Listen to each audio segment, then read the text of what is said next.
Well, the Clean Water Act that was put in place about 5 years ago is really driving what's going on in the industry today. And that's primarily a mandate that's set in place by the federal government in order to not impede water quality through new development. Our systems collect stormwater typically under a parking lot or a trafficked area. That's our largest application. The water is collected in catch basins through grates.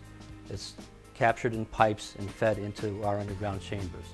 The chambers are usually installed in a series of rows, and some systems are very small, may only be up only 1 or 2 chambers, and some of the larger systems, for example, on a big box store, may include thousands of chambers.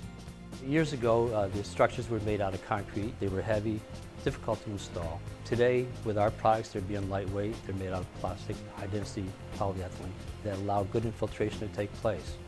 Sometimes you have height restrictions and whatnot, but we have a large variety of profile sizes for our chambers to handle those applications.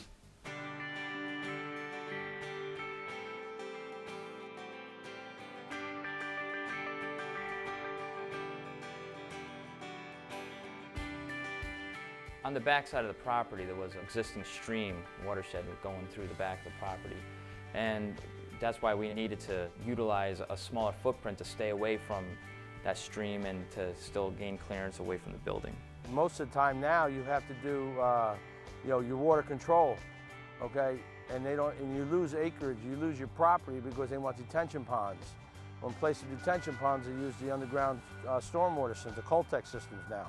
The job went out to bid with different contractors, and until Orange County Choppers settled on a contractor that they wanted to move forward with. CULTEC was instrumental in the design of this system. This was the first time we ever used a system like this, so they were basically walking us through everything. They were very helpful with the layout and the configuration of the whole system and how it's going to connect with the existing system. The whole process really starts with excavating a big hole, a big bed, laying filter fabric down along the sides and the bottom. Then you would lay down a 6-inch base of stone, typically. However, at this site they use some additional stone to gain some extra volume.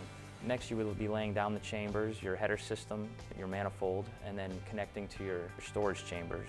Backfilling with the crushed stone around the chambers and over the top of the system, typically 6 inches, and then laying your filter fabric over the stone. We recommend doing this to encapsulate all the stone to ensure that no soil intrusion ever takes place. And then you would backfill with your soil and your compacted fill above to prepare for asphalt. Actually, it wasn't that difficult at all to do. Just you got to lay it out and just dig it down, your grades that you have to go to, and fill it right back up. That's all you're doing. Very simple. Putting it together, assembling it, I mean, a 15-year-old could do it. We just follow the plans. It was a very fast install. It was using the land more efficiently. It's underground, and the north end of the parking lot we have grass area, and the east side we have parking lot area. This is areas that if you didn't have CULTEC, it would have to be an above ground storage, so we wouldn't be able to use that area. The chambers that they chose for this particular site were the Recharger V8s. Those were chosen because they were the largest profile, largest storage capacity chamber that CULTEC has to offer at this time. The approximate area of the entire site is 3.2 acres. The footprint of the CULTEC system is approximately 17,000 square feet. There was over 400 chambers using the system with a total of 50,000 cubic feet of storage capacity. CULTEC wants to make it as easy as possible for the design engineer to want to use our product. So CULTEC has a whole staff of design technical people that can help with CAD designs, calculations, to make sure that the systems are going together and being designed properly. Chambers themselves, I think, are the way of the future due to the fact that the shape of the arch, you're able to store a large volume of water in a lower profile. And that's really what's starting to become advantageous to property owners and to engineers around the world, really. This is the first time that the town of Newburgh has used this product. I know that they're very interested in using it in the future and future projects. I would definitely specify CULTEC in the future. They were very helpful from the beginning to the end. They were here directing us how to install the product. It was very, very quick to install. I think it's very cost efficient. Open retention detention ponds are still very common. But with the realization of the real value of property, how 1 square foot of parking area relates to square foot of retail area. And the land values being what they are today, people are getting away very quickly from open detention ponds. It just costs too much money. There's too much liability. There's the worry of West Nile virus and other health concerns. And maintenance is a big, big issue.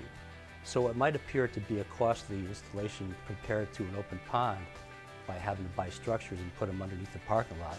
Actually, in the long term, provides excellent value. We've installed hundreds of thousands of systems since 1986 with an excellent record.